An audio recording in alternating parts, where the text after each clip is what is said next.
আসসালামু আলাইকুম। কেমন আছেন সবাই? আশা করি আল্লাহর রহমতে সবাই ভালো আছেন। তো আজকে চলে আসলাম আমাদের কররা উপজেলার উপসহকারী কৃষি কর্মকর্তার জমিতে। তো উনি হচ্ছে চাকরির ফাঁকে ফাঁকে এখানে কৃষিগুলা করে থাকে লোক দিয়ে। তো এই যে চাষাবাদগুলা এগুলা করে কতটুকু লাভবান হয়েছে, এই যে ভেন্ডি গাছটা, আমি আপনাদেরকে একটি ভেন্ডি দেখাই। প্রত্যেকটা কৃষিতে আপনার সবচেয়ে জরুরি হচ্ছে জাত নির্বাচন।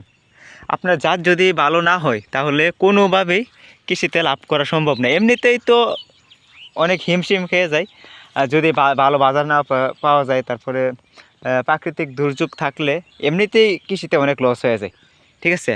আর তার মধ্যে যদি আপনার জাতটা খারাপ পড়ে তাহলে কি অবস্থা হয় আমি আপনাদেরকে সেটাই দেখাবো।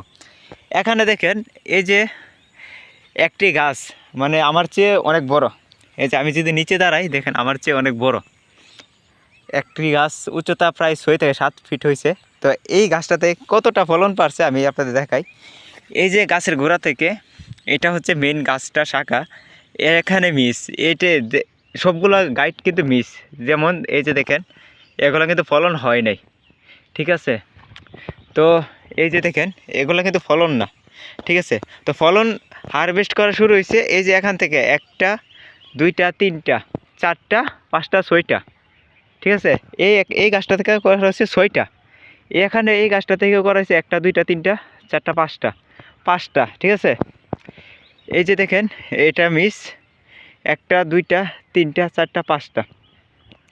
তো এখন আপনারা বলেন, এই যে গাছগুলা আছে, এই গাছগুলা আপনার কতটুকু ফলন দেবে? এই যে ফুলগুলো এখানে কিন্তু ছিল, এগুলো ঝরে গেছে, এগুলো আর টিকার সম্ভাবনা নেই, কারণ এই যে ভেন্ডি গাছের পাতাগুলো নষ্ট হয়ে গেছে। আর গাছের পাতা যদি ভালো না থাকে, আপনারা জানেন যে সালোক সংশ্লেষণের মাধ্যমে গাছ পাতার মাধ্যমে গাছ খাদ্য সংগ্রহ করে থাকে। তো গাছে যদি পাতাই না থাকে তাহলে গাছ কিভাবে খাদ্য সংগ্রহ করবে, ঠিক আছে। তো এখানে আপনার এই গাছটা যদি অরিজিনাল একটি ভালো একটি জাত লাগাইতেন তাহলে কতটুকু ভেন্ডি পাইতেন। আমরা জানি হাইব্রিড, বাংলাদেশে হাইব্রিডের মধ্যে অনেকগুলো জাত আছে, এয়ার মালিক সিডের কতগুলো জাত আছে, তারপরে আপনার সিনজেন্টা কোম্পানির কতগুলো জাত আছে। এইগুলা আপনারা চাষ করতে পারেন, তাহলে ফলনটা ভালো পাবেন। আর আমি আপনাদের এই গাছগুলো যদি দেখাই, এই যে দেখেন সোজা, মানে পাট, পাট দেখছেন তো, পাট গাছ সেম লাইক পাট গাছের মতো সোজা হয়ে গেছে। উপরে আসা কেউ দুইটা, তিনটা, চারটা, পাঁচটা, ছয়টা, আমরা 10টার উপরে কোনো গাছই ভেন্ডি দেয় না। আর আপনার যে হাইব্রিড একটি ভালো জাত লাগান তাহলে আপনারা 40 থেকে 45টা ভেন্ডি পারতে পারবেন। এবং এই যে গোড়া, গাছের গোড়া, এই যে এখান থেকে আপনারা ভেন্ডি পাড়া শুরু করবেন এখান পর্যন্ত। আর দেখেন, এখানে একটি গাইড থেকে একটি দূরত্ব প্রায় 8 থেকে 10 ইঞ্চি, এত লম্বা গাইড। তাহলে কিভাবে আপনারা ফলন লাভবান হবেন? তো এখানে বিষয়টা হচ্ছে কি, এইটা হচ্ছে, আমি প্রথমে বলছি এটা উপসহকারী কৃষি কর্মকর্তার জমি।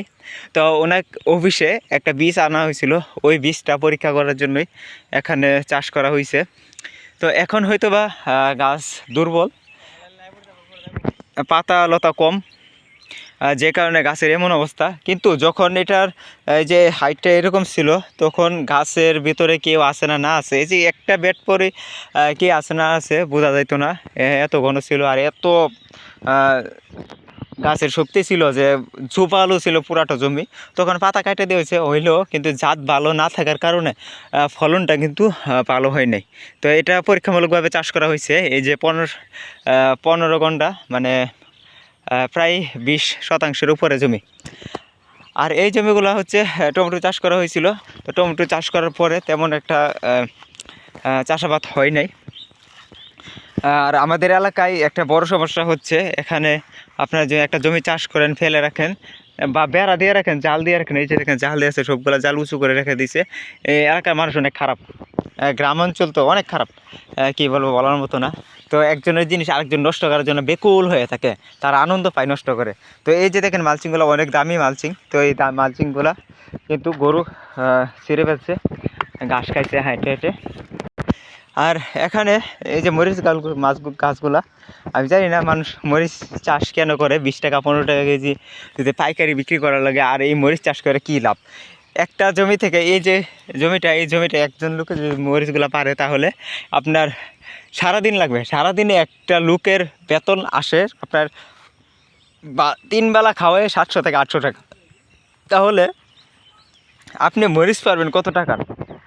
ঠিক আছে, মরিচ যদি 60 টাকা 70 টাকা কেজি কমে হয় তাহলে আপনার অবশ্যই লস হবে। আর গাছের অবস্থা দেখতেছেন, মাশাল্লাহ ফলন একটা বাম্পার ফলন দেখতেছেন, গাছ কুকড়ে ফুইলা পাইতে একবারে শেষ।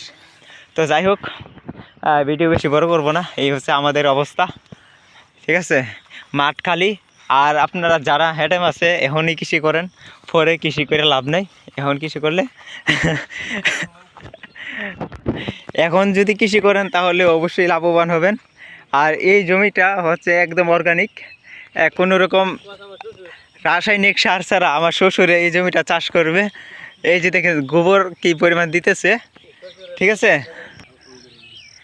এখন এই জমিটাতে চাষ দিয়ে মনে হয় বেগুন চাষ করা হবে। তো আপনাদেরকে আপডেট দেবো ইনশাল্লাহ। তো সবাই ভালো থাকবেন, সুস্থ থাকবেন, আল্লাহ হাফেজ।